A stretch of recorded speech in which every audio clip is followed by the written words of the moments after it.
একই সঙ্গে অভিনয় আর চিত্রনাট্যের নাম লেখালেন সামাজিক যোগাযোগ মাধ্যমের পরিচিত মুখ কারিনা কায়সার। সম্প্রতি প্রেক্ষাগৃহের পাশাপাশি চরকিতে মুক্তি পেয়েছে ৩৬-২৪-৩৬ সিনেমা। কারিনা কায়সার এই সিনেমার অন্যতম চিত্রনাট্যকার। এছাড়া তিনি প্রার্থনা ফারদিন দিঘির সঙ্গে মূল চরিত্রে অভিনয় করেছেন। কয়েকটি দৃশ্যে অভিনয় করেছেন কারিনা কায়সারের বাবা, জাতীয় ফুটবল দলের সাবেক খেলোয়াড় কায়সার হামিদ। কন্টেন্ট ক্রিয়েশনে কারিনার পথ চলা অনেক দিনের। বাবার মতো কারিনার দাদিও ক্রীড়াঙ্গনের সুপরিচিত মুখ। তার দাদি রানী হামিদ একজন কিংবদন্তি দাবা খেলোয়াড়, যিনি ৮০ বছর বয়সেও দাবা খেলছেন। তবে স্পোর্টসের সঙ্গে কারিনা কায়সারের খুব বেশি সম্পর্ক বা সখ্যতা নেই। খেলাধুলা নিয়ে আগ্রহ কম থাকায় এই সেক্টরের খোঁজ খবরও রাখেন কম। কিছু ইন্টারভিউতে খেলাধুলা নিয়ে সঠিক উত্তর দিতে না পারায় ট্রোলের শিকারও হতে হয়েছে তাকে। কন্টেন্ট ক্রিয়েশনের পাশাপাশি কারিনা কায়সার অন্যান্য কাজেও নিজেকে যুক্ত রাখেন। তার নিজস্ব একটি প্রোডাকশন হাউস রয়েছে। হাউস অফ কেওয়াস নামের এই প্রোডাকশন হাউস এখন নামকরা সব ডিজিটাল প্ল্যাটফর্মের সাথে যুক্ত। প্রথম দিকে শুধু ওভিসি বা টিভিসি নিয়ে কাজ করলেও কারিনা কায়সারের এই প্রোডাকশন হাউস এখন বড় বড় সব কন্টেন্টে যুক্ত হচ্ছে।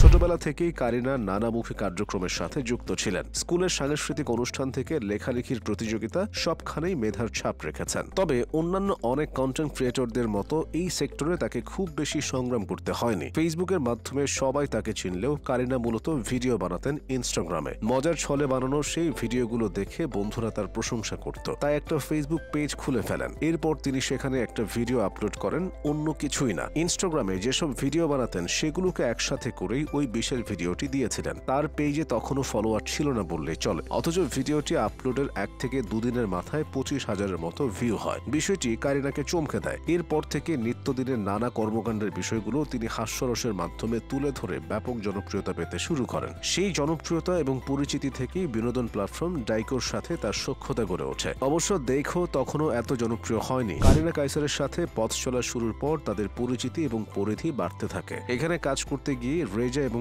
ইশফাকের সাথে পরিচয় হয়েছিল কারিনা কায়সারের, যারা দুজনই এখন তার ঘনিষ্ঠ বন্ধু। এই ত্রয়ী অনেকটা একা হাতে দেখোকে জনপ্রিয় করে তুলেছিল। এদিকে চাকরিতে সময় দিতে গিয়ে নিজের পেজে আলাদা করে সময় দেওয়া হচ্ছিল না কারিনার। একটা সময় তিনি নিজেই ভাবেন নতুন করে কিছু শুরু করবেন। সেই ভাবনা থেকেই বন্ধুদের নিয়ে প্রতিষ্ঠা করেন হাউস অফ কেওয়াস। এই প্রোডাকশন হাউসের মাধ্যমে অনেক কোম্পানি তাদের বিজ্ঞাপন বানিয়েছে। তবে শুধু বিজ্ঞাপনের মাধ্যমে শিল্পের বাণিজ্যিক চাহিদা মেটানোই এই প্রতিষ্ঠানের মূল লক্ষ্য নয়, বরং কারিনা কায়সার সবসময় চেয়েছেন নিজেদের সৃজনশীল মনোভাবকে দর্শক শ্রোতাদের কাছে বিশেষভাবে তুলে ধরতে। কর্মজীবনের অগ্রগতির পাশাপাশি অ্যাডভেঞ্চারের প্রতিও ঝোঁক রয়েছে তার। কাজের জন্য হোক বা ব্যক্তিগত কারণে কারিনা কায়সার অনেকবার দেশের বাইরে গিয়েছেন। প্রায় তার সাথে আরেকজন পরিচিত ইনফ্লুয়েন্সার ডানা ভাই জোসকে দেখা যায়। ব্যক্তিগত জীবনে তারা দুজনই বন্ধু, একসাথে অনেকগুলো প্রজেক্টে কাজও করেছেন। কারিনা সবসময় নিজের ভাবনাগুলোকে তুলে ধরতে চেয়েছেন। মানুষ কি বলে তা নিয়ে তিনি খুব বেশি ভাবেন না, কিন্তু সমালোচনা থেকে কেউ কেউ মাঝে মধ্যে অতি বাড়াবাড়ি করে বসেন। অনেকবার তাকে বডি